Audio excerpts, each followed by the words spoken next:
All right, we're live. Yeah, I What have do to you open think? my Diet Coke can. That's it. All right. Welcome, everybody, to another episode of Secular Jihadists for a Muslim Enlightenment. This is actually our last episode of 2020. My name is Ali Rizvi, and with me is the Armin Navabi. Armin, how are you? I'm okay. I'm good. I'm great. Thank you. How How are was your you? 2020? Sum it I'm up in trying to one be sentence. I'm trying to be more upbeat when you ask me these questions. Right. It was great. It was a roller coaster. We were taken to the Supreme Court of India. I got suspended from Twitter. We have brought sexy blasphemy to India. You're welcome, India. And yeah, I mean, we have found a major way to normalize dissent and blasphemy around the world. We have grown a lot in our Persian channel. Wait, you said one sentence. Sorry. What you said And in one so sentence? I'm imagining commas between all those things. So Oh, you're so okay. good. Yeah. Oh, okay. Yeah. So yeah, it was been a crazy year. We found. Okay, here. How about this one phrase? Lots of hate, lots of love. Yeah. Well, that's the best way to go about it. I mean, the best things in life and the most transformational things are actually very polarizing. Like Right. if you look at Jesus or Muhammad, people either totally loved them or they totally hated them. So you're on the right path. You're emulating the That's right not what I. example. Okay. Wow, we got a new member. Oh, Ghost Bunny! It's Ghost Bunny. We also got a super chat already before we even went live. Ghost Bunny is our new member here. Thank you, Ghost Bunny. That means that we have to answer every single question that she has. We're contractually obligated. Like we can ignore some questions, but if you're a member in our Q&A, then we can't. We're like it's impossible. We are not allowed to ignore your questions. Okay, but we have also a super chat. 100 Mexican pesos. Is that correct? Well, it looks like it's dollars, but yeah, Yeah, I it guess looks so. like a dollar, but Mexico doesn't have dollars, I don't know. so I don't know how. So, Yeah, but Luis look, Romero, thank you for your question. First question. Any chance of another episode with Steven Pinker? Recently, it seems that the trends he shows on his books are to some progressive what climate change is for some conservatives. So that's a great question. And yes, we did have Steven Pinker on this podcast some time ago. At the time, we were talking about Enlightenment Now. His amazing book had just come out. And we were talking about enlightenment from the point of view, like what he thought of progress in the Muslim world when it came to enlightenment and more progressive sort of values in the Muslim world. So it was a fantastic episode. Do watch it if you get the chance. And yeah, we can. And Stephen, and he's absolutely great. He actually has mentioned many of us by name in it. He mentioned the Council of Ex-Muslims of Britain. He mentioned ex-Muslims in North America. He mentioned me. He mentioned like many. He actually acknowledged the ex-Muslim and the secular Muslim movement in the book, and there's a whole chapter on it. So do pick it up. And yes, so what I'll do is in the new year I'll reach out to him, especially nowadays since everything is with the pandemic and with everything that's happened in the last 4 years with Trump and all the stuff that's happening around the world with Iran and Israel and all the sort of geopolitics in the Middle East, and thing to have him on. So Stony Lonesome is asking, Armin Ali, you are my Allahs, and I love you. Happy New Year. all right, Not a question, but read thank it you. again. You're a robot. Read it one more time. Oh God. Stony is saying, Armin and Ali, you are my Allahs, and I love you. Happy New Year's. Wow. We love you too, and this is Happy New Year to everybody. That's not much of a question, but it's a good thing we read it twice. Yeah, both of them robot team, but it's fine. Susanna. Susanna, Who the hell's guys, Susanna? ask. Oh, don't say that. I don't even Susanna. like this. Yeah, guys, ask us more questions. I see Katie and Atheist are two girl. We're getting to you next, but yes. So Susanna, what did she say? Susanna is saying, despite both growing up outside Canada, why does Ali have no accent, but Armin still does? The people need answers. People do need answers, Armin. How come you never lost your Iranian accent? I have an accent. Oh, No. Well, maybe because Ali kept moving from one place to another, and he wasn't like he went from Pakistan to Saudi Arabia. So the only thing that was constant was English, and also being in Pakistan. In Pakistan, I think English is more of a second language than it's in Iran. Maybe yes. I don't know. Yeah. That's why I don't have any. I don't have any Pakistani accent at all, people. I just No, have wait. no. When did I, you leave Pakistan? I'll give Those you are the my. answer to this. Yeah, I was in Saudi Arabia first and then Pakistan. I left Pakistan in '99. But here's the thing: I actually went to an American school for most of my childhood. So I was in a school in Saudi Arabia at that time, or even now, I think foreigners and Saudis can't be in the same school together. Right, that's a rule. So all of the foreigners had different schools. So there's the American school, Pakistani school, Indian school, British school, Sri Lankan school, etc. I was in the American school, so all of our teachers were American and everything. So I actually started speaking like this because that's how everybody used to talk. Oh, Um, so see, I was correct. Mexican peso still uses the dollar symbol, so it was pesos. So see, but Katie, right. how does Katie know so many things and on almost every topic? It's weird. Okay, this one. Okay, You're Armin, first. you read this. Okay, You what read do this. you think of the Mossad planned assassination of the Moroccan revolutionary Mehdi Ben Barka in France in 1965? He was the main hope for secular democracy in the Arab world. I actually have to look into this. Sounds like a horrible, horrible idea. I mean, Yeah, yeah, I don't know. I have to actually look into this. It seems like it's a. It seems like based on how you're describing it, seems like it's could be considered a crime. Unlike the more recent assassination done by the Mossad, which are fantastic, this one seems like a bad idea. I don't know. assassination. I don't know if that's a good precedent to have in general. It is when it's an alternative to war. The outcomes can be good. The outcomes can be good, but normalizing assassination as a way to get good outcomes, that's a whole different philosophical debate and ethical debate. But with this, I don't know about this. I'll look into it. But it kind of, I mean, they used to do some weird things back then. I mean, like Mossadegh, right, in Iran, the British and the CIA, they murdered him. They assassinated him too. And he was a democratically elected leader in Iran. Remember? Before they installed the Shah? Wait. Okay, so just to be clear, Mossad, if I support Mossad in something, that is not me not acknowledging that they also have committed a lot of crimes. Okay, I could be like, yes, thank you, this was good, and also know that they have done a lot of horrible things. Okay, so I look at each one of those actions in isolation from the other ones, right? But again, I have to look into this. But even if this was a good idea, which doesn't seem like it was, I know there is a whole bunch of other things that they have done that is horrible. Okay.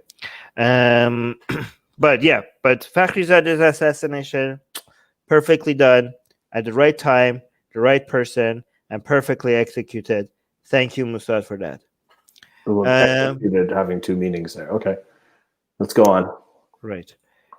This is why I have an accent, I guess. Ghost Bunny is saying because Armin's accent is too sexy to lose. Okay. Maybe it was an evolutionary adaptation. It's like good mating strategy, possibly. Yeah. Oh, Steven Pinker has a new book coming out next year. Is that true? What is it about? I don't know what it's about, but yeah, I've heard he puts out books actually every few years. So it's been a while since Enlightenment Now came out too. But The Better Angels of Our Nature and Enlightenment Now are just two masterpieces. Well, let's just answer Muscal with that. Any ideas on how humans may shape humanity for the better? Just read Steven Pinker's Better Angels of Our Nature. There you go. There's your answer.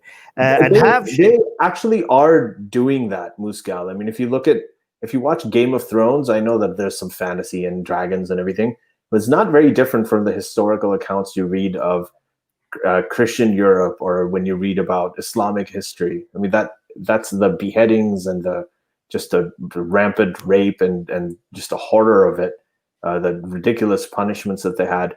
It's very different. I mean, when people say that this world is so terrible, it used to be the good old days. The good old days are not the good old days. The world is better, more secure, more peaceful, and just more comfortable to live in now than ever before in history. Hey, Ali, actually, we forgot to start this live stream with an important announcement, right? We said that we're gonna do that. We forgot to start that. And thank you, Jeremy, for bringing us. We were prepared. Yeah. No, we didn't forget to do that. I was gonna bring it up when a question came up about it. Oh yeah, okay. So this is a question about, and Jeremy asked, can you guys talk about what's happening with Zara K? Hoping she's okay. Zara is a very, very good friend of ours. She is one of the founders of Faithless Hijabi. She is a Tanzanian Australian ex-Muslim activist, and right now she's in a little bit of trouble. We can't talk about it very openly.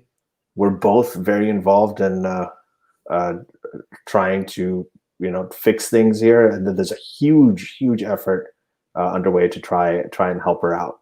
So, but we just can't talk about it that much. There is a statement that was released by the International Coalition of. Before you read the statement, just to let you guys know why we're being very careful, okay? Because some people wanted to go out guns blazing, but there's a right way to do these things. And again, we are the right people, and we can't say who. There's a lot of discussions behind the scenes on exactly what we can say and what we can't say, okay? So don't think like we're making these decisions lightly, okay? And eventually what we were told, when we were told by this whole group of people, okay? And these are the people that know what's up, okay? What we are allowed to say and how we're allowed to say it, just to not make sure that we're not going to make things worse. Don't ask us for anything more than what's been prepared, okay? Because there's a lot of thought that has been gone through what we're allowed to say, okay? And as soon as we got the green light about what we were allowed to say, we went everywhere with that. And you guys need to share this as well. We went everywhere with that. We broadcasted it everywhere, and we're going to continue doing it until we get a green light on what we're allowed to say more. So I don't know, maybe Susanna, if you're here in the live chat, do you mind posting it so I could highlight your comment so other people know exactly what hashtags to follow, and also to share the news so that we could bring more attention to this? But go ahead, Ali. Right. So the statement is Zara was she was essentially arrested, right? So by the Tanzanian government, essentially the police. There are some charges against her. She was held in police custody for 32 hours, and they didn't give any indication of what the charges are. Currently, her arrest is politically motivated, and we're pretty certain of that. The charges right now there are three charges. So first one is there was a social media post that they interpreted to be critical of the president of Tanzania, and that's John Magufuli. There were sort of light satirical posts that were made in May, and it was essentially addressing the handling of COVID-19 in Tanzania by the government. The second charge is that she not returning her Tanzanian passport after she gained Australian citizenship, right? And the third one is that she used a SIM card that was not registered in her name. This was registered in a family member's name. It's actually quite typical when you're, visiting places. So we're actually all quite convinced that it's generally politically motivated, this arrest. And we don't know how much the charges have to do with the reality. So we're all calling on the Tanzanian government to unconditionally and immediately drop all the charges against Zara and to allow her to leave the country, right? These are restrictions on the right to freedom of expression and conscience, and they're in violation of the country's international human rights obligations. We're also calling on the public, everybody out there, everybody who's listening to this, to take action by contacting the Tanzanian embassies in the countries, in wherever you live, in whatever country of residence is, and by contacting the Tanzanian government urgently, calling for all charges to be dropped. I'm going to read out the address to write to, and the email and the Twitter, but do read the statement yourself if you miss it when I read it out. So it's President John P. Magufuli, P.O. Box 11400, Dar es Salaam, Tanzania. The email to write to is ikulu@ikulu.go.tz or TZ. And the Twitter handle is at MagufuliJP. Right, so these are the things, if you can reach out and make some noise about this online, that this is completely unacceptable. We have to unequivocally condemn this. These are the two hashtags that you guys need to use to make noise about this, okay? Right. And please don't go beyond.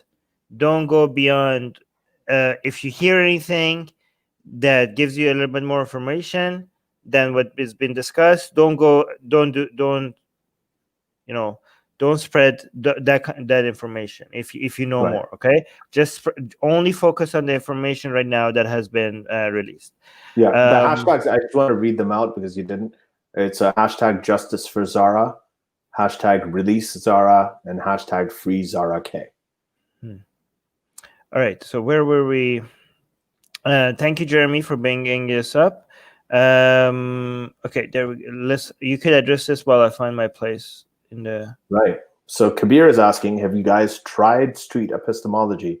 It would be interesting to watch some videos of you practicing it on some believers. I haven't really done it on video, and I haven't done it on the street to strangers, but I have done it to people who I've come across online, in person, even relatives, family members. We had a fantastic episode with Anthony Magnabosco, who does this quite a bit. So he was on the show. So do look up that episode and check it out if you want to know more about what street epistemology is and how it works. Actually, can I mention something that I'm not going to scroll down because I'm going to lose my place? Susanna is highlighting something very important. I know that it might be frustrating, and some of you guys might want to go out aggressive about this. But right now, it's very important that if you're that you politely respond to the situation with the Zara. Okay, like the appealing to the Tanzanian government. Right now, okay, so this is something. Thank you, Susanna, for mentioning that. She's saying politely ask authorities why Zara was arrested. Guys, right now, because of this tense situation that she's dealing with, do not make the backlash anything that is not polite. Okay, you might be making her situation more difficult. Okay, right now, just only ask for the things that was asked in that statement. Just what's and do it politely. Okay. Thank you, Susanna, for bringing that up. Okay, Matthew is saying here, what are your honest opinions about Westerners wanting to convert to Islam? What are your opinions about this? My opinions are not any different from anybody, like what anybody else, non-Westerners, Westerners, Easterners, Northerners, is that a thing? Southerners. It doesn't matter. People come, it's insane. It's moronic. Same opinion I have. Doesn't matter where you are. Stay away from Islam, as our prophet says. Okay, very own. Stay away from Islam, no matter where you are. What do you think, Illy? I think the same thing. I mean, people can convert to whatever they want to. Usually, it seems that. Okay, no. Hold on. No, I'm not going to hold on. Don't tell me that is a non-response. Like nobody is ever suggesting that people should be forced out of Islam. Okay, so this is like a trigger. This triggers me so much. People can convert to whatever. What is that a response to? Is that who are the people? Who are the people who are? Let me finish my statement, Armin. All right. I'm not obviously everybody can. I'm not just stating the obvious. So, but people can convert to it. As far as I'm concerned, it doesn't really bother me, whatever they convert to, as long as they are decent people. I know personally people who have, this happens a lot actually in the US, it happens a lot in prisons, right? So there are a lot of people who go to prison, they find Jesus, they find Islam, they find things that, you know, that they think help them in some way, or maybe increase their chances of getting a good parole hearing. You know, there are different circumstances under which people do it. I usually try to find out what their story is and take it from there. All right, so I'm going to respond to that, but then we need to move on to next questions because they're growing. Saying that everybody has a right to believe in Islam, or they can if they want to, is a non-statement, because there's right now there's nobody that is forcing people not to convert to Islam. Okay, so when we say stay away from Islam, or converting to Islam is a bad idea, we're not denying your right to become Muslim. Nobody is suggesting that. So that's like, I don't know, until somebody is actually being forced to stay away from Islam, you know, maybe like, actually, never mind, it's happening in China. Okay, so but for most people, that's a non-statement. So, you know, at least in response to when people saying when people are converting to Islam, when we tell them that's a bad idea, that's not denying the right for them to convert to Islam. One thing, okay? Also, it does bother me for people to not just convert to Islam, but also have any beliefs that is not based on reality for their own sake, okay?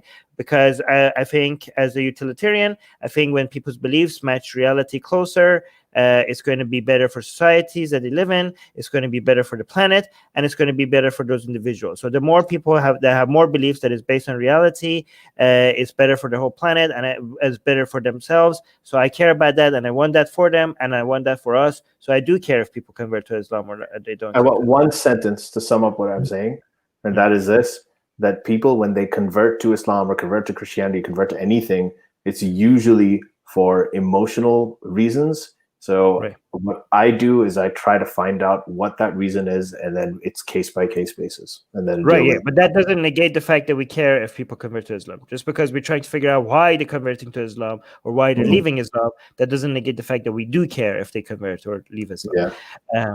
Okay, so Stony is saying, question for Ali. What's the degree of mutual intelligibility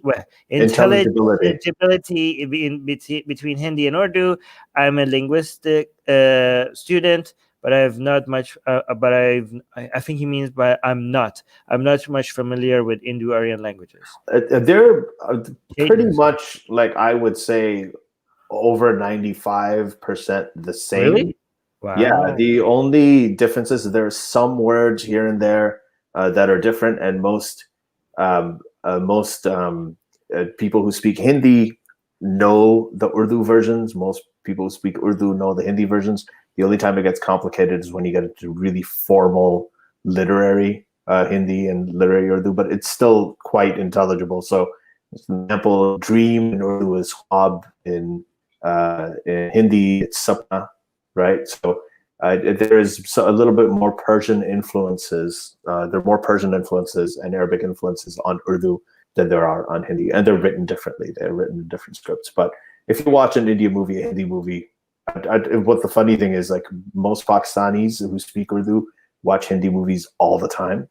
And the other funny thing is, a lot of Hindi movies, the songs in the Hindi movies are written in Urdu. That's actually quite a common thing that you see. So, yeah, very, very high intelligibility. Okay. Atheist Girl is saying, in the UK and France, intermarriage between people from a Muslim background and non-Muslims become the norm. Why do you think these countries still suffer from extremism?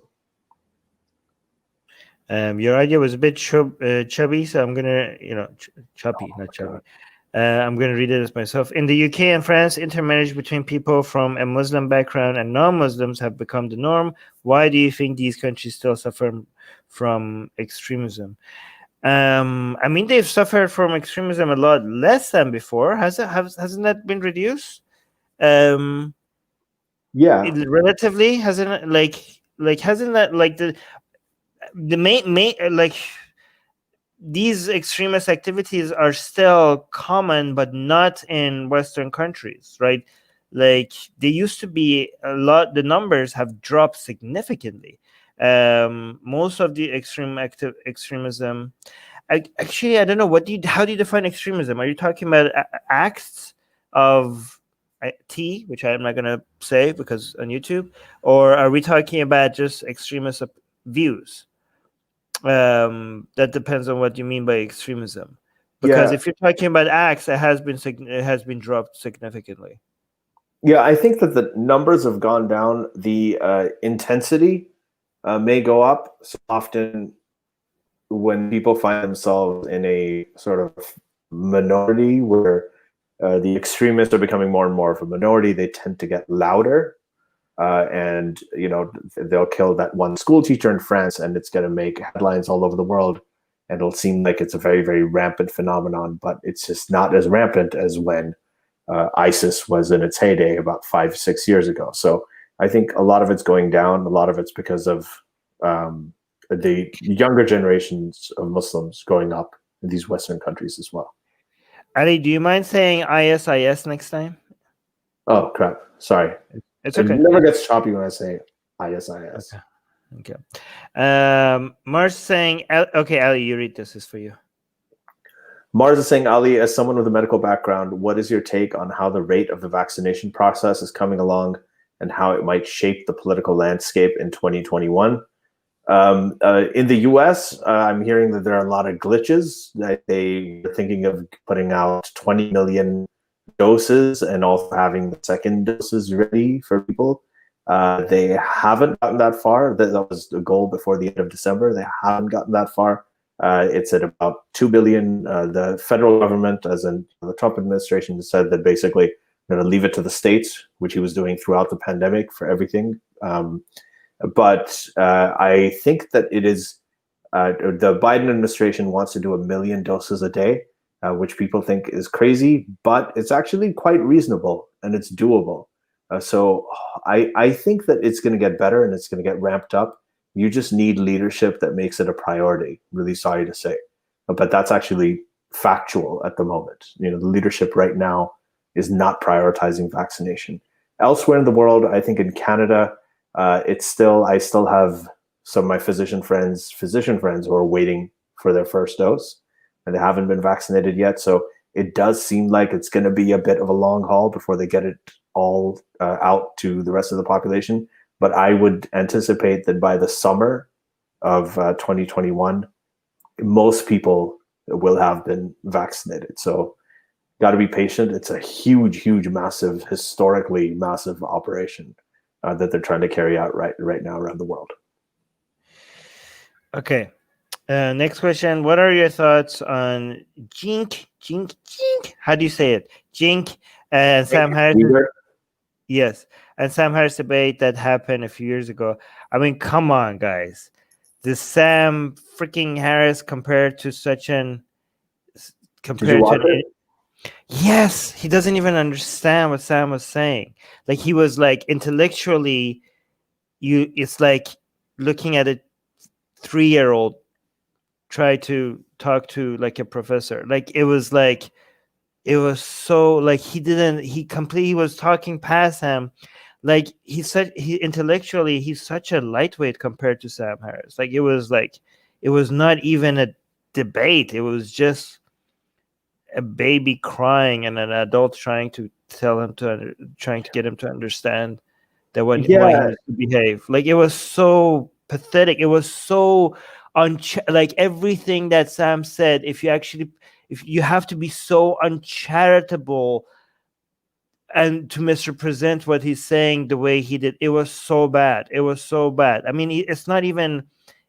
Yeah, he looked really ridiculous. But I mean, what else is new?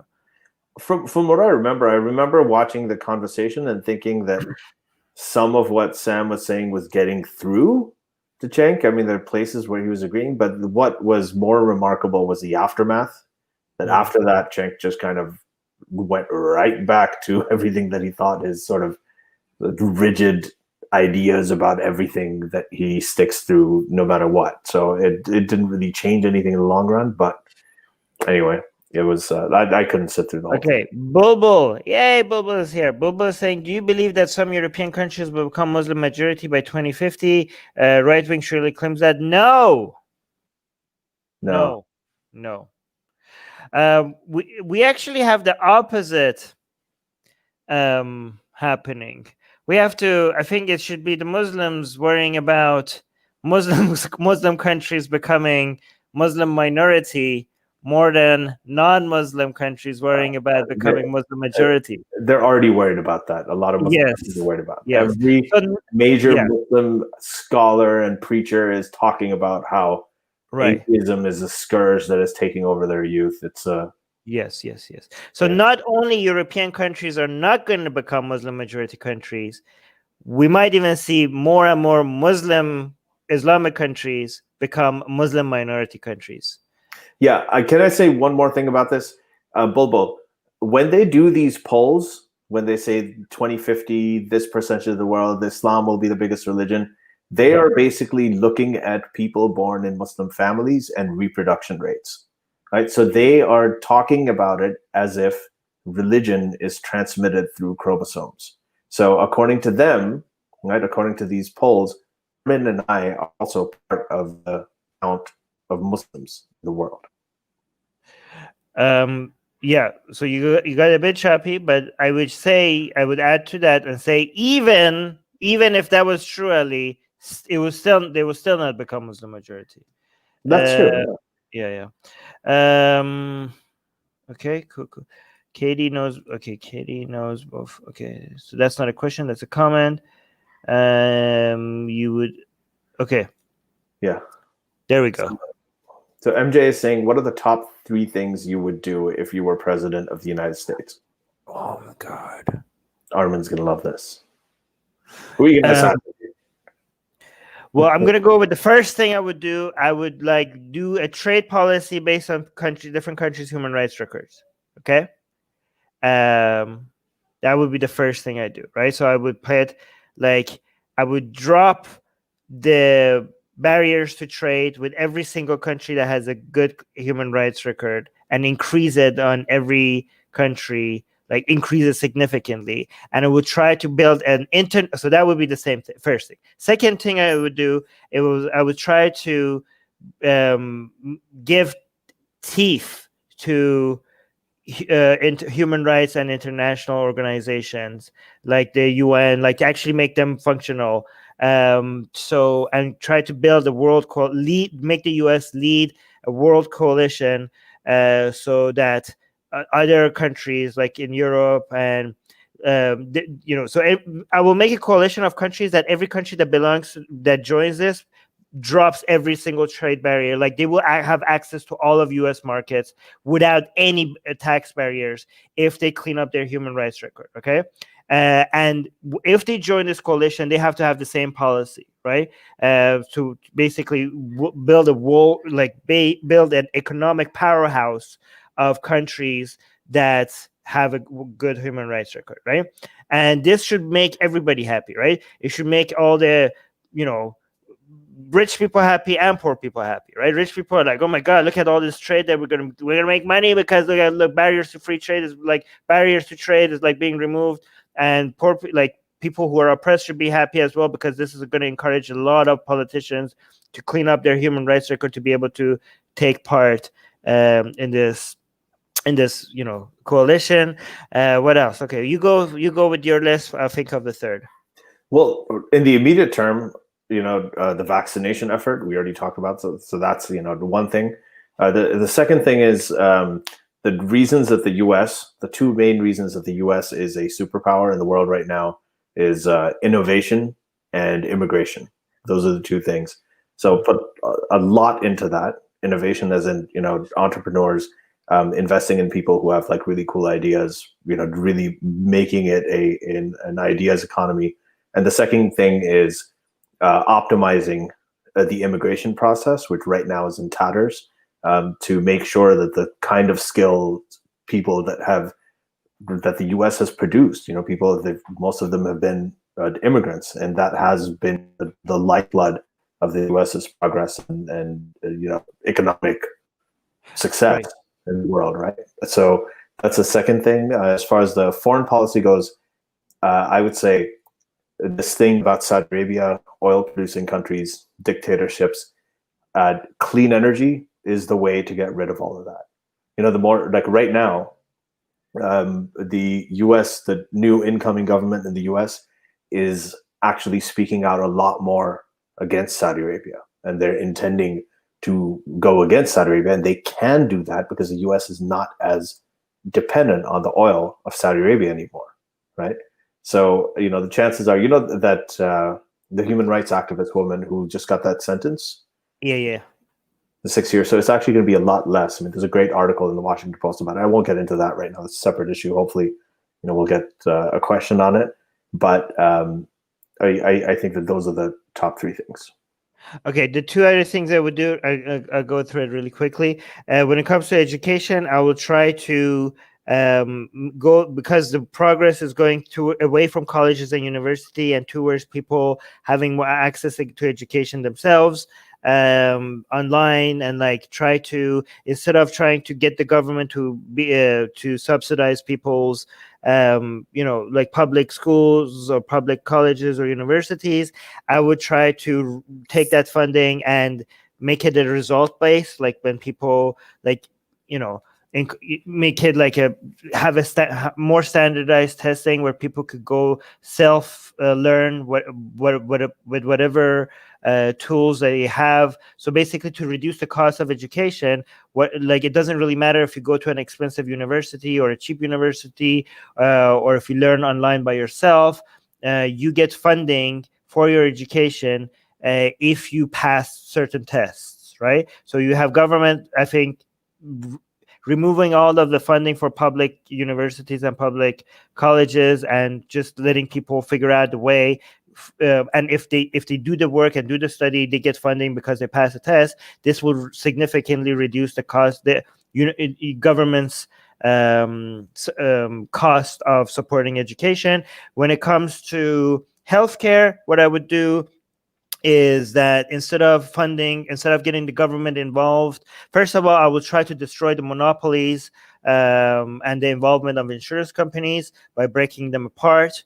And removing their influence on doctors and medicine and all that. But I also, instead of trying to fund healthcare, what I would do is I would subsidize individuals for their health costs, and so that they could spend it on whatever health needs that they have.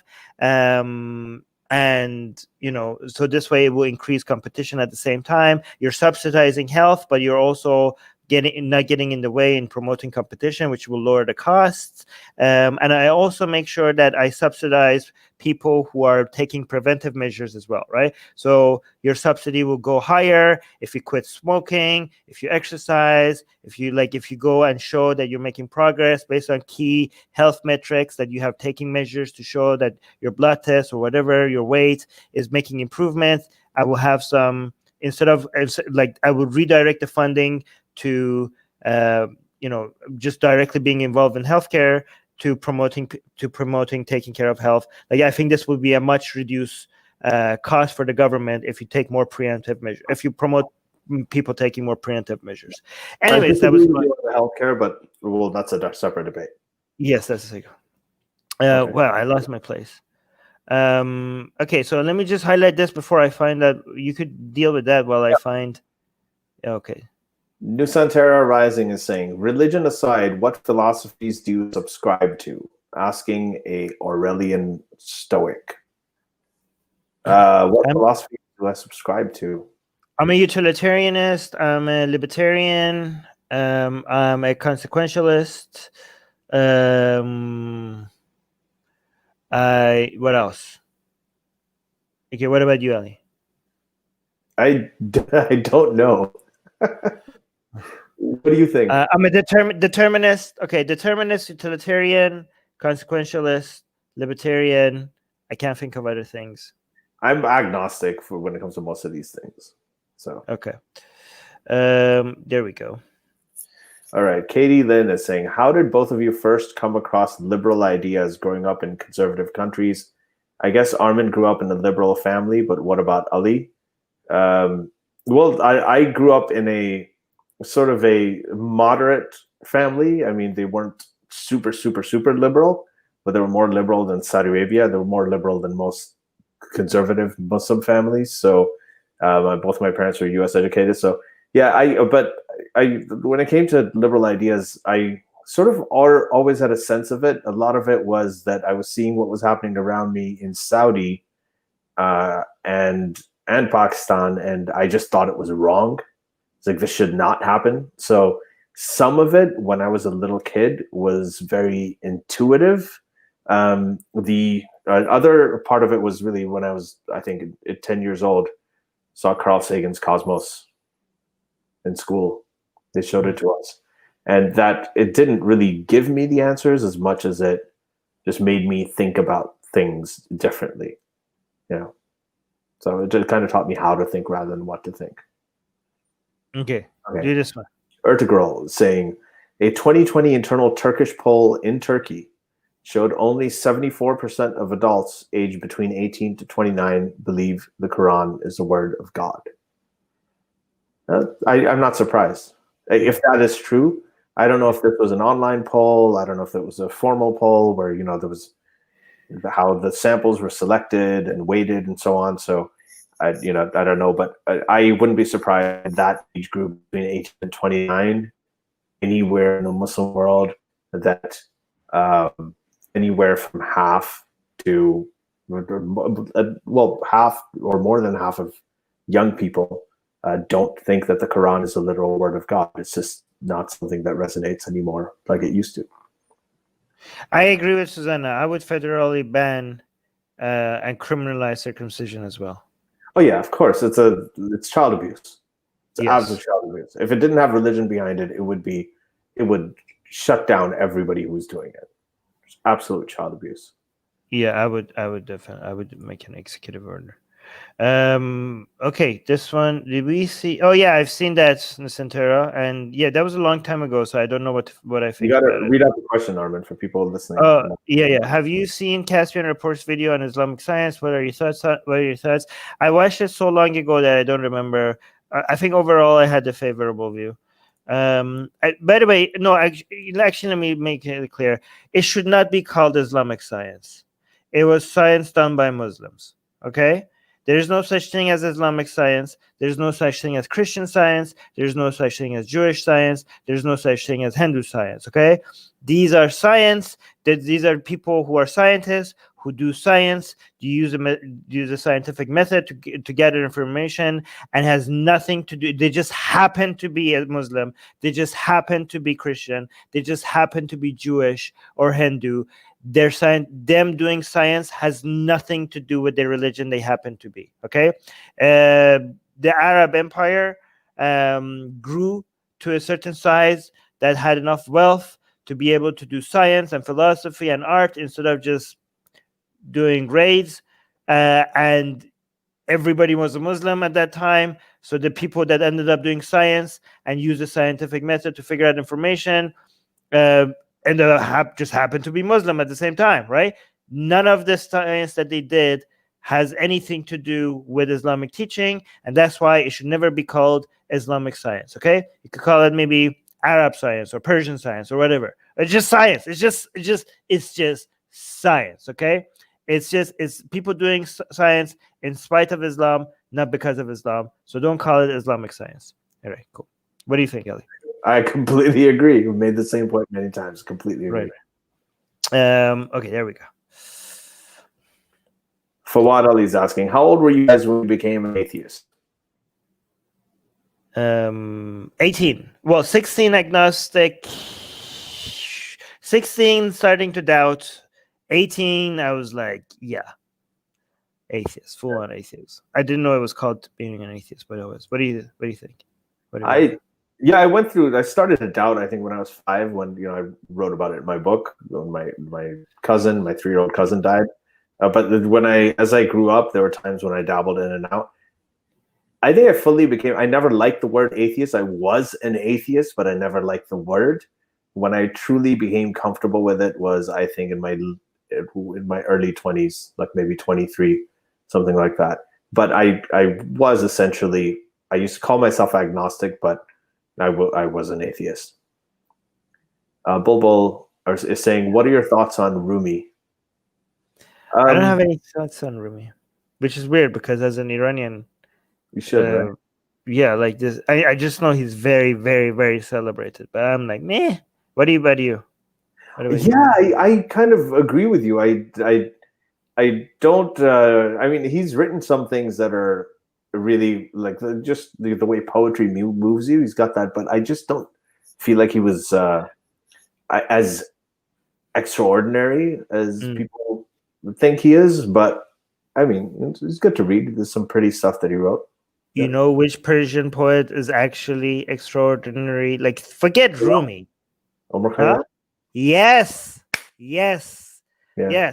Screw Rumi. Khayyam all the way. Omar Khayyam.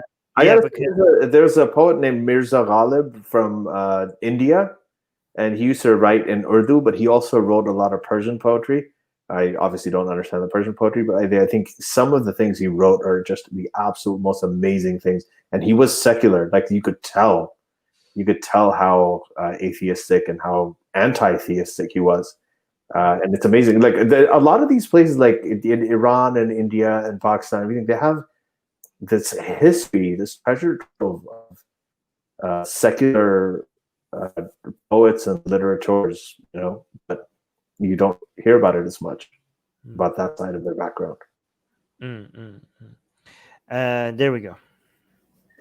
So MJ saying, isn't it crazy to see Syria now is exactly like Afghanistan was in the 80s, only this time the US can't afford to arm the rebels, so Russia now has a free card to continue the genocide. I mean, isn't it crazy? Yeah, of course it's crazy. It's crazy what's happening in Syria, what's happening in Afghanistan, what's happening in Yemen, what's happening in Libya. What's happening in Libya is like... the problem with Libya situation is that there's so many countries are involved that nobody can even, like, most people can't even keep track of who's doing what, right? Like Turkey got involved and like, yeah. So, but people have forgotten about Syria and things are going...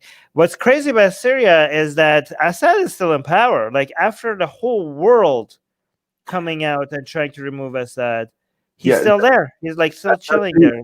That's actually what is... The point is here, Arnon, is that the U.S. kind of cut itself out of Syria. It's not arming the rebels or doing anything. So Russia is now essentially going ahead and, Russia along with Assad, they're continuing the genocide. The thing is that the U.S. just had no good options in Syria, as happens a lot in the Middle East. Every time the U.S. gets behind what they think are the moderates, right? This is a moderate Islamic power or moderate Islamic party. It just backfires on them. So the moderates, like the Mujahideen in the 80s, were the moderates fighting against the Soviets. Reagan loved them. Eventually, they ended up not being so moderate. Gave way to the Taliban, and people that the U.S. trained, like Osama bin Laden, turned on the U.S. again. They became extreme. Same kind of thing happened in Syria. The opposition forces that they were arming before and supporting, eventually it morphed into just a very, very extreme Islamic fundamentalist jihadist organization, effort. And now you have this situation where you have Assad on one side and then you have these people on the other, and unfortunately a lot of innocent people come across fire. But which side are you going to support? You can't do anything. What are you going to do? Okay, so I'm not gonna... there's so much I could get into, but I'm just... this could go into so many directions and this could be its own live stream. Okay, but one thing I think it's interesting to highlight, because you mentioned both Afghanistan and Syria, is how much the perception has changed about what the United States can do compared to the perception that was around the world after they invaded Iraq, right? Because I remember even as a teenager in Iran, I remember everybody being shocked by how the United States just moved in and removed Saddam, right? because especially from Iranian perspective, Iran was in war with Saddam for 8 goddamn years, and how many millions of people lost, right? And then how long did it take for United States to remove Saddam? They just like walked right in, and it just seemed like United States looked so incredibly powerful to us to be able to just come in and just remove Saddam. Okay, so that was the perception at that time, and that image of United States has dropped significantly around the world, because now United States looks like really weak relative to the image that they had before, because after how many years in Afghanistan, the Taliban is still in power. The Taliban is still in power, right? So the United States was not able to defeat the Taliban after so many years in Afghanistan, after so much effort, okay? So the Taliban, with such very limited resources, okay, they managed to become a nuance, still remain a nuance. Now in Syria, the United States, with the help of many of its allies, decided to remove Assad, and Assad is still in power. Okay, Assad, which is like has the fraction of the power of a country like there's of a government like the Islamic Republic of Iran, managed to defy United States and stay in power, even though they wanted him removed. So it just so that has changed the perspective of what's possible through United States superior military power. Anyways, do you want to add anything to that before I go to next? No, not at all. It's good. Okay. Ghost Bunny, who's a member, is asking. We did get a super chat from Varun. Armin. Oh yes, okay. Let's. But Ghost Bunny is a member. Then we go to the super chat. So Ghost members get, and then super chat. We'll go to that one. Okay, Ghost Bunny first. Ghost Bunny is saying, growing up, who did you look up to that helped shape the person you are today? What ideas or traits did you model from them? You go first. Gosh, there's so many people. I would probably say Carl Sagan, again, same reason, saw Cosmos in 5th grade. So that left a huge impression for me.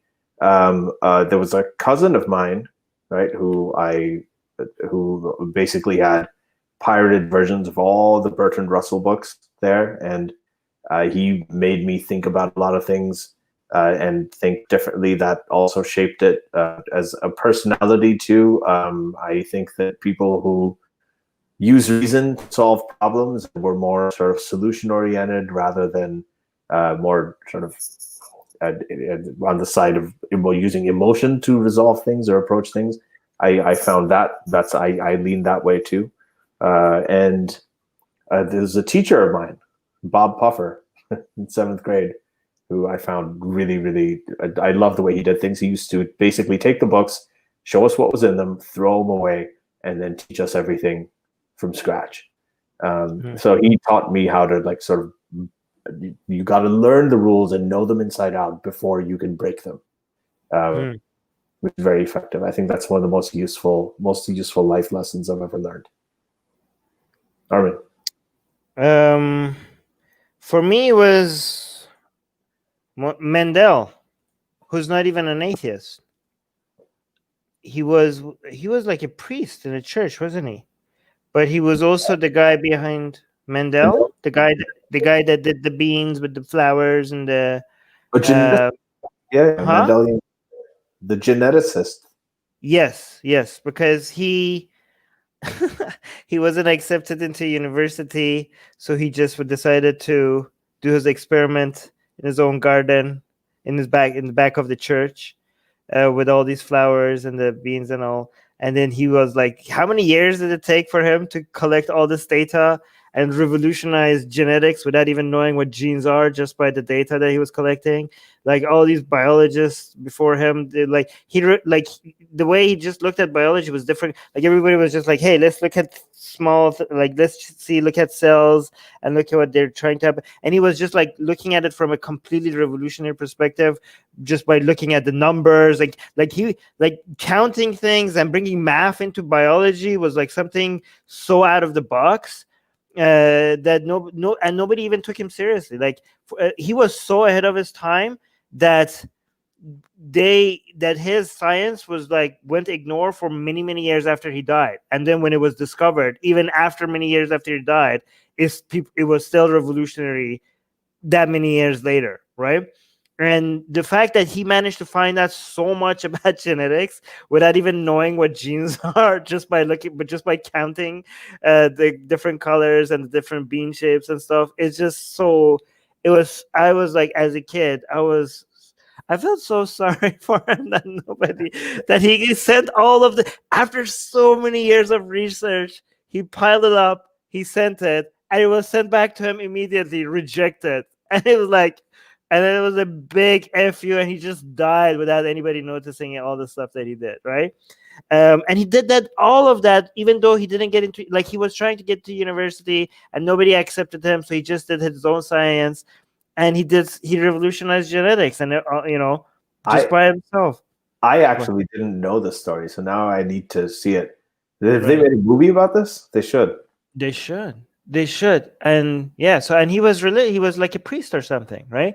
So he was religious. So, but I looked up to him, and I also, felt so sad. I felt so sad for so many years. Anyways, this is for you, Ali. Ali, who's your favorite philosopher? Who did they ask this question, and then they said Jesus? It's like, Jesus is my favorite philosopher. I don't know. I can't remember who it was. Maybe Mike Huckabee. Oh, my favorite philosopher. Oh my God, I have no idea. Name some, Armin. Voltaire, John Locke, and Voltaire. Yeah, I'd say Voltaire. Well, okay, third. John Locke. Who's the guy who did? Don't forget the super chat. Yes, you're right. Okay. Yeah. Yeah. I totally didn't answer that question because. No, John Locke and Voltaire, safe bet. Just go with it. Just trust me. Oh, and Hume, definitely. I like him. Definitely. Oh, and Karl Popper. Who wrote On Liberty? Was that John Stuart? Thomas Paine. Okay. Wait, all right. Was it? Did I get that right? On Liberty. Oh no, John Stuart. Sorry. John Stuart Mill. Yeah. No. That was a Common Sense. I think on Common Sense. That's another one. Hold on. Thomas Paine book. Thomas Paine book was Common Sense. On Liberty was John Stuart. John Stuart Mill. Yes. Yes. That's that. Okay, so Varun is asking, don't you like it? There was no India-Pakistani war in 2020. One day still left.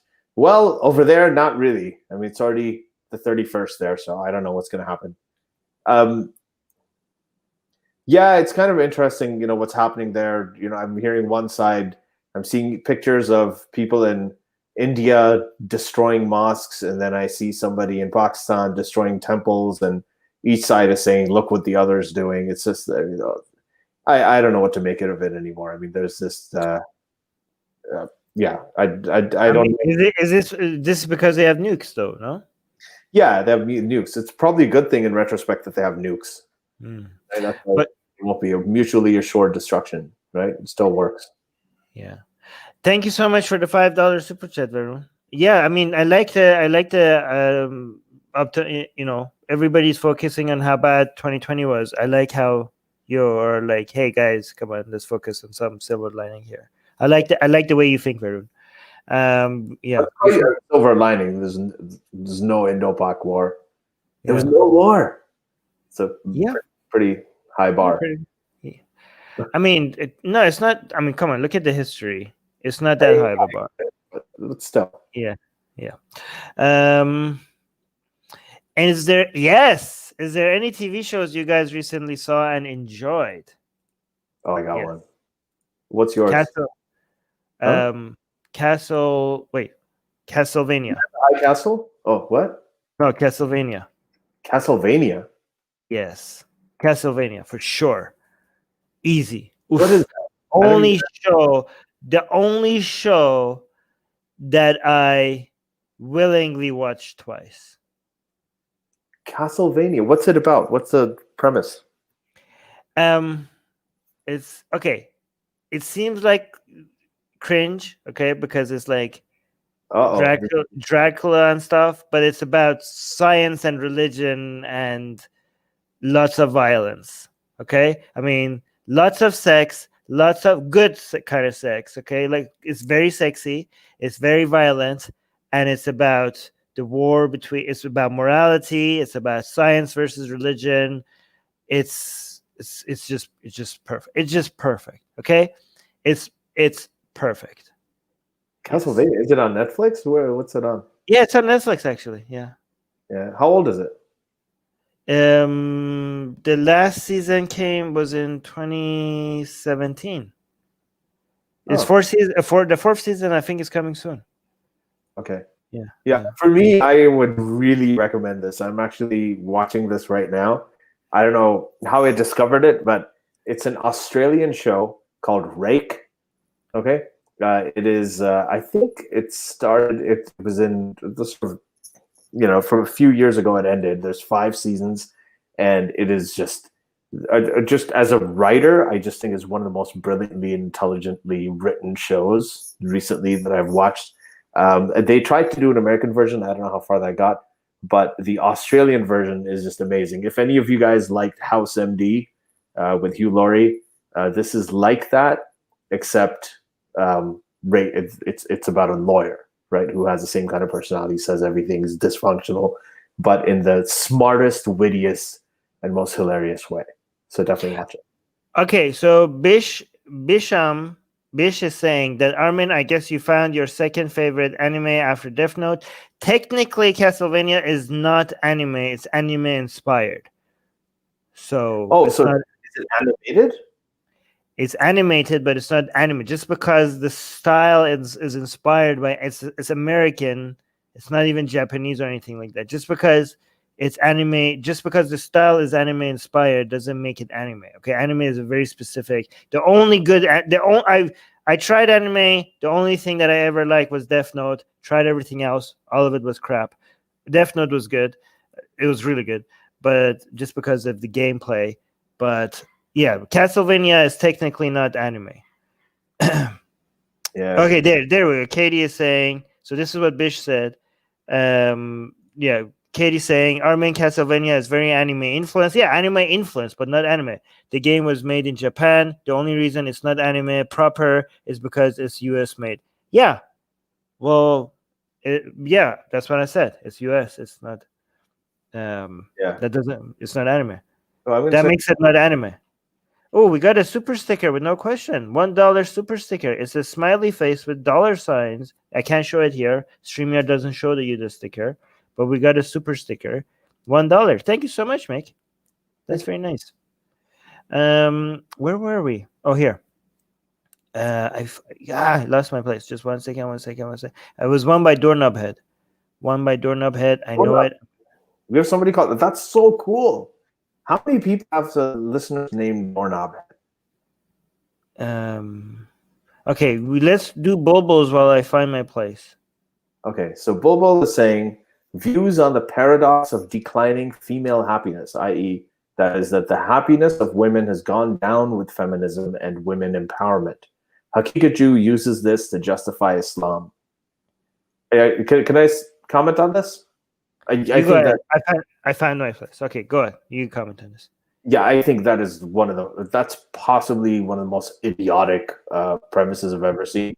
Yes, sure, when you have, the happiness happens, it's a game of expectations, right? When you have really high expectations, right, you're more likely to be disappointed. When you have low expectations, you're likely to be happy. If you were a woman in the 1850s and you were hoping that you didn't get raped today and you didn't get raped today, then you could be really, really happy. Right, but that does not mean that overall women were happier than overall as a group than they are now. When people have freedom, when they have choice, when they feel like they're not treated as second-class citizens, when they feel empowered, they are generally happy. Every survey out there has shown that women today are happier than they ever were before. Okay, right. The group. So this is just, and the other thing is this Hakikaju saying this with all due respect to Daniel Hakikaju. This is just complete BS. Yeah, it's complete BS. I did an entire live stream on this. Yeah. But your answer is perfect, so I leave it at that. Doorknob had found it here. What is the story about the awesome voiceover intro for Secular Jihadists?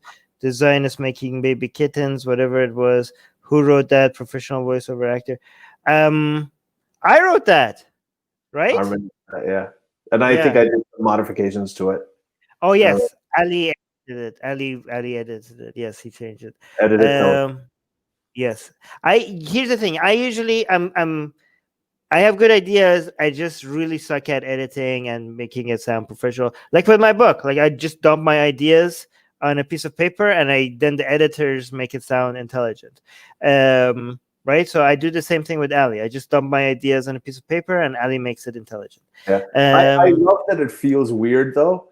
That because we've got this like super sarcastic thing about Zionists and everything in our intro. So whenever we have on like a really serious guest and a serious conversation, it's just funny that it starts off with that and then it goes into like a serious thing. I love it.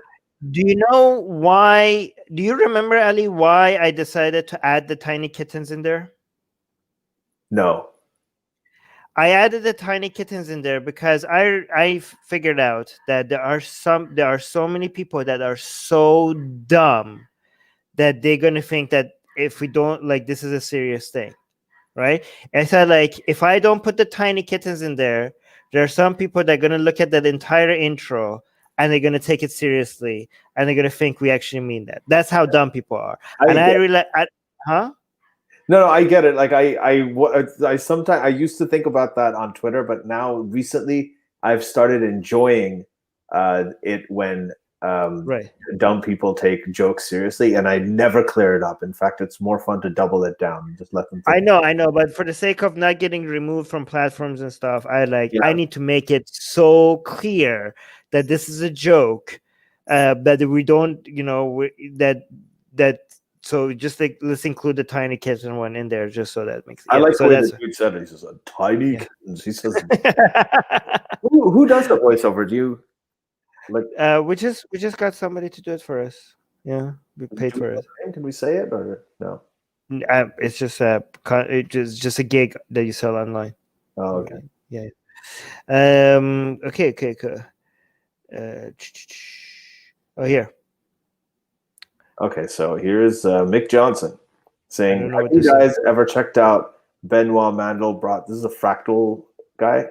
And his work with asymmetry, fractals, and yes, it's the right guy. And the coastline paradox, his work proves that everything is infinite and disproves creation. I don't know about that last part, whether it proves everything's infinite and disproves creation. I don't know that much about him, the asymmetry, fractals. I don't know the details of it. But I have heard of him, but it'd be more interesting to look into. Maybe we could get into it. Okay, I want to respond to this. Okay, what? Did you know many Wahhabis online consider Shiism as a Jewish conspiracy created by Yemenite Jewish convert Abdullah ibn Saba? I do know this, but here's a challenge for you. Go find something that Wahhabis find to be evil that they do not consider to be a Jewish conspiracy. Like, of course they're gonna think Shiism is a Jewish conspiracy because they don't like it. Everything they don't like, it's a Jewish conspiracy. Anyways, I'm being only I'm only joking a little bit because it's not that inaccurate. Yeah, so I'm gonna say something else about this. Is that Islam itself could be seen as a Jewish conspiracy. It is a Jewish conspiracy. Like, Moses wrote the Old Testament, and then Muhammad plagiarized it. And then, you have the foreskin thing. Both of them are anti-foreskin. Pork, both of them don't like pork. Both of them have the nickname Mo. It's just... They had the Muhammad has ham in the middle of it. Abraham has ham at the end of it. You spell Jesus backwards, it's sausage. It's just the entire thing could be, you could find all kinds of crazy things to call this a conspiracy. And Islam could be a total conspiracy itself, a Jewish conspiracy doesn't mean necessarily a bad thing. Huh? But in this case, it is though. Yeah, Anyways, it's not let's go to real, like for instance, like pizza. Ali. Your audio is like really bad, by the way. You need to get a new computer. Okay, So the but connection. yeah, I think I'm gonna have to get a new computer. But I mean, it's not like some of the real conspiracies. Like for example, people say that Trump winning the election is a conspiracy. That's not a real conspiracy because he clearly won the election. But this is a whole. This is completely spurious. Matthew's saying, when do you think Americans are going to leave Afghanistan? And do you think it's a good idea for U.S. troops to leave? Because a lot of Americans want our troops home. I don't know when they're going to leave, but they should have left years ago. Yeah, they also can't leave, right? They can't leave. Yeah, it's a damned if you do, damn if you don't situation. So you might as well leave. You know what I mean? Like this is like, I don't know. It's like, the thing is that when you do leave, it's going to cause a lot of death. Okay, it's going to get worse. But it's going to get really bad when you leave. But it's also really bad when you stay because of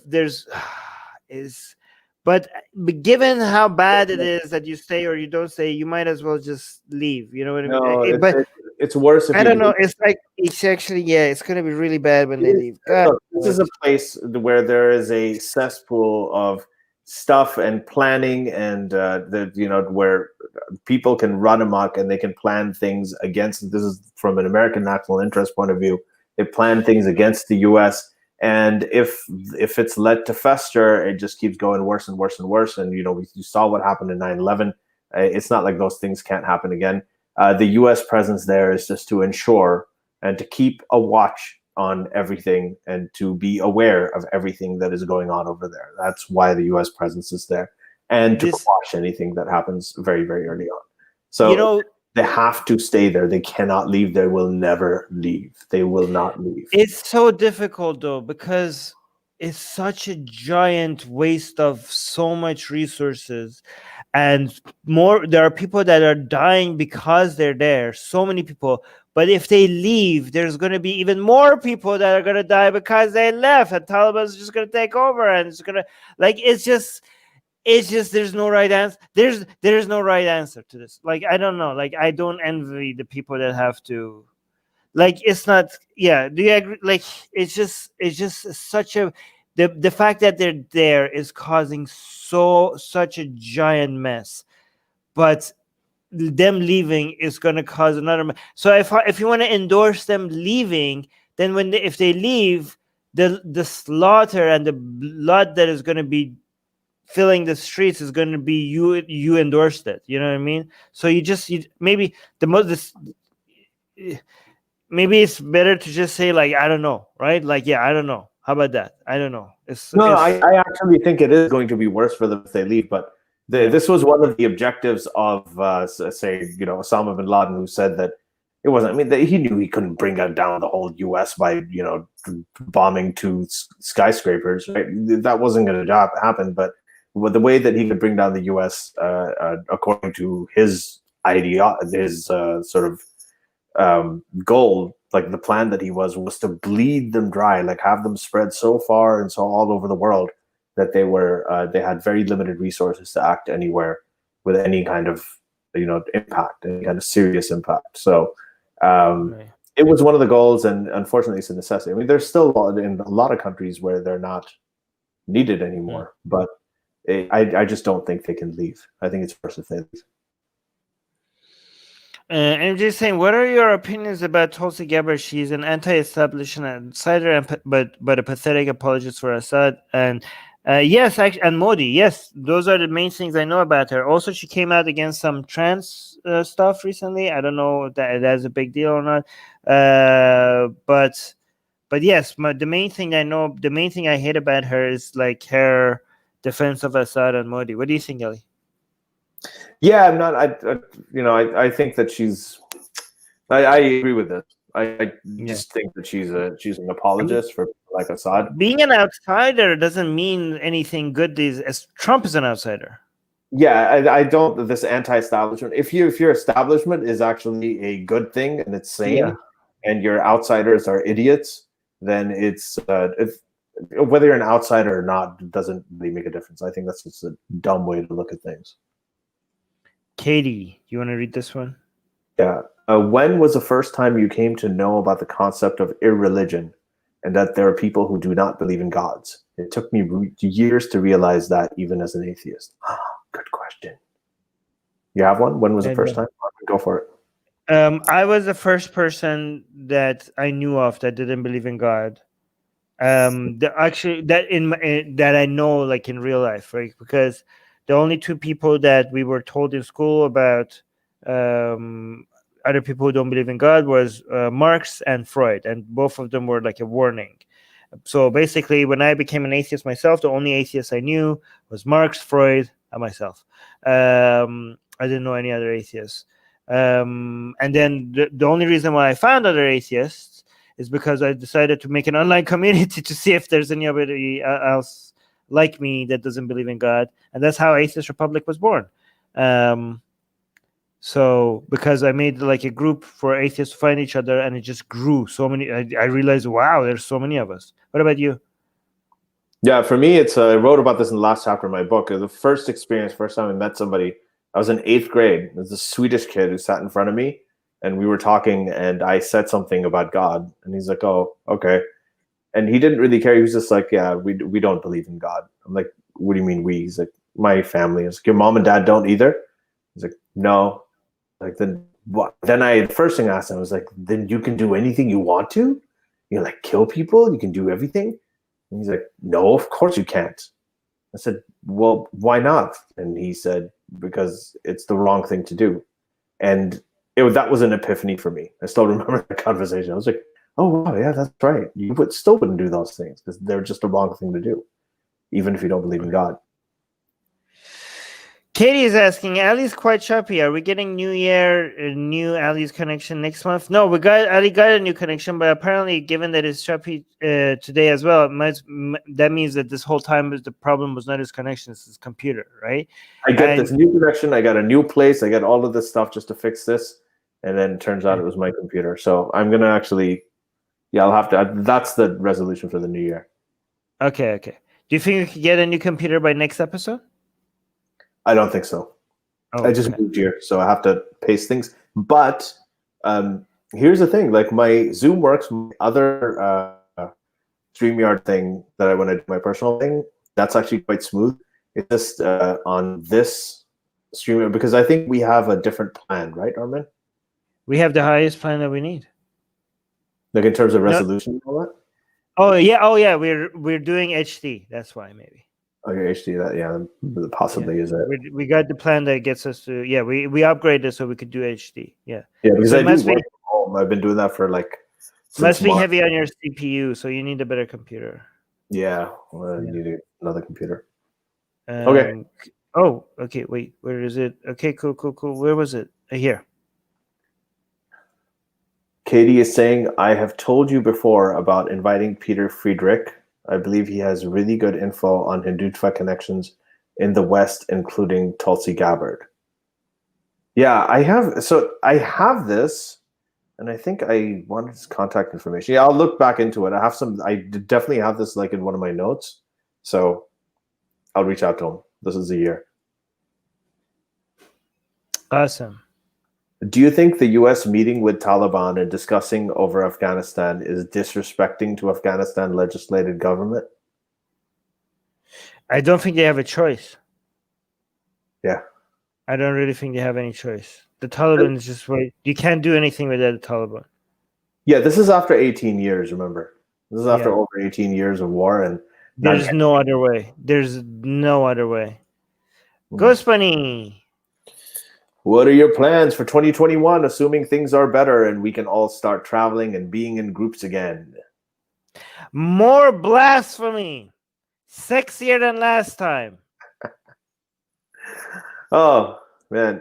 My plan, I think that, we talked about it in the last show, is that I really want to start an effort in the secular community to explore art, storytelling, more fiction writing, and projects like that to move forward with this rather than just doing like conferences and things like that.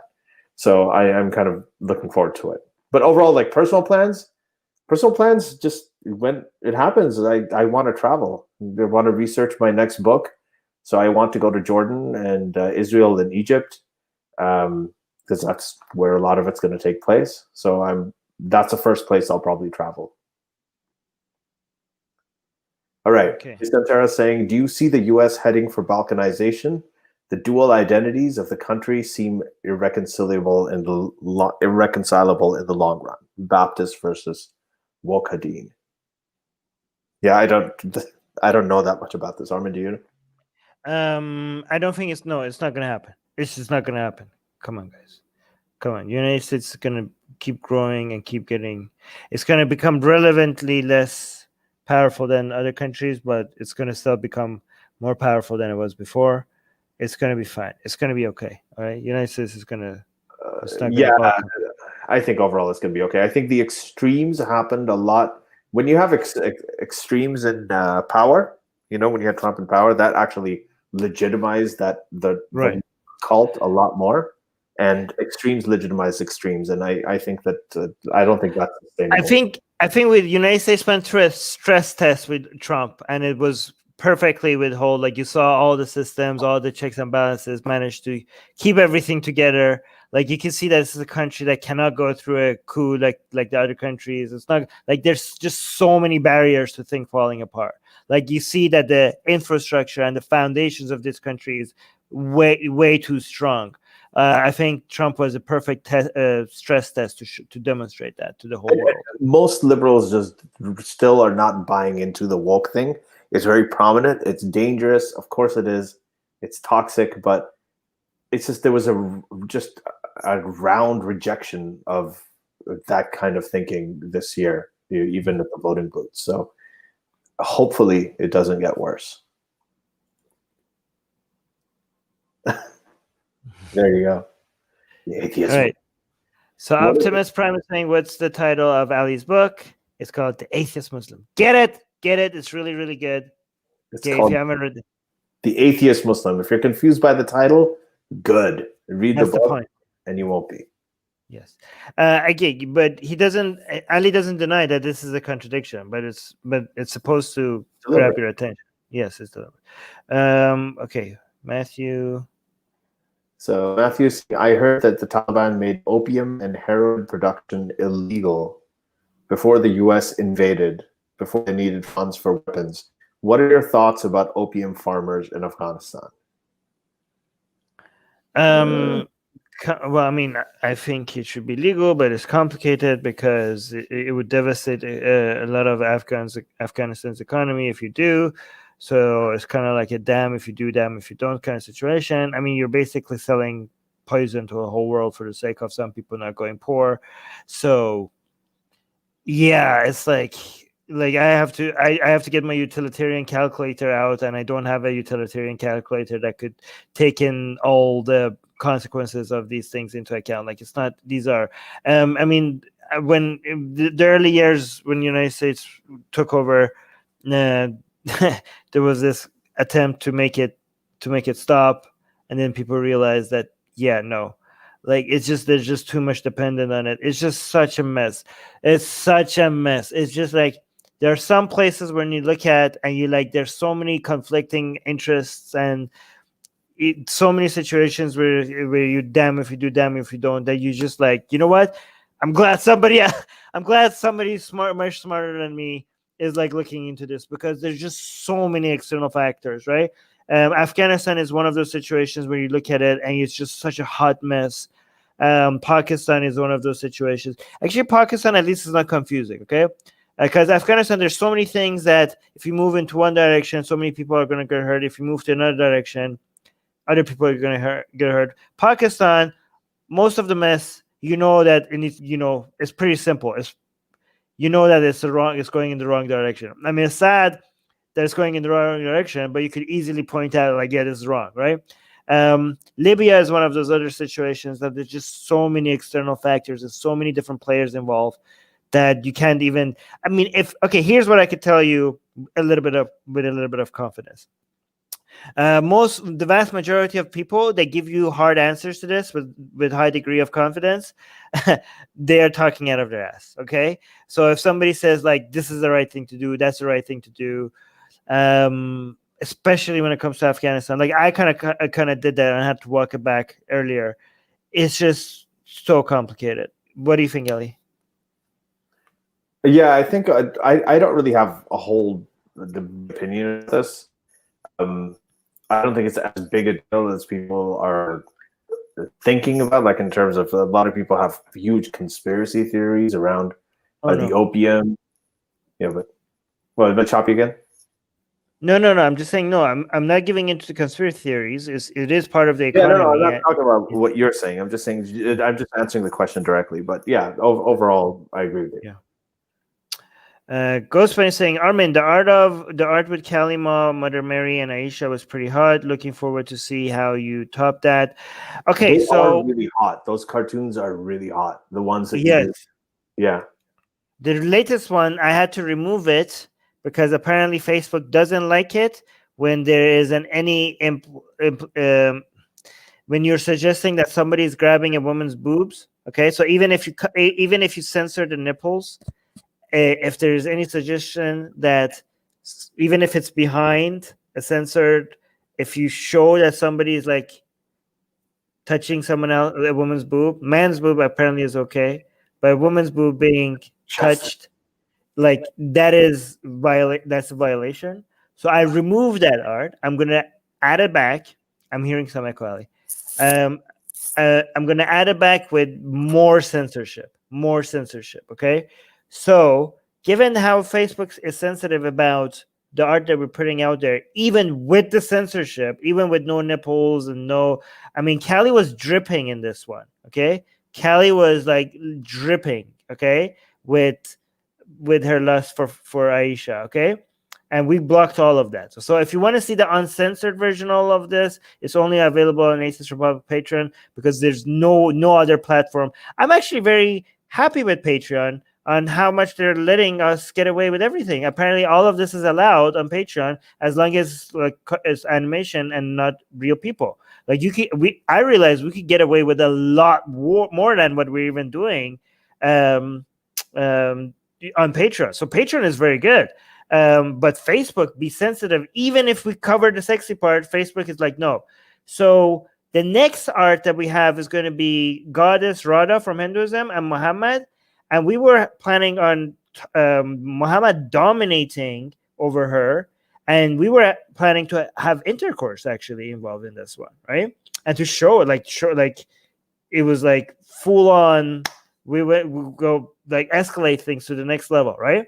But now we're kind of like worried because if Facebook has a problem with what we've shown, we just like Goddess Kelly grabbing Aisha's boobs. By the way, Aisha is an adult. Then what are you gonna have a problem issue? Like the censorship for this one on Facebook will have to cover like almost everything, okay? Because I do want to do this next art, okay? I do want to do this next blasphemous art. I know Susanna was like panicking over the next art because she thought like, okay, this is too much for Facebook. But I think all we have to do, I think we can still go on with this next art. All we just have to do is just make the size of the censorship for Facebook just so big that there's no way that Facebook could figure out what's happening behind the censorship. Okay, we just have to increase the censorship size for Facebook. Okay, so I think we should be good. I super admire your passion, Armin. So let's do two more questions because we're almost.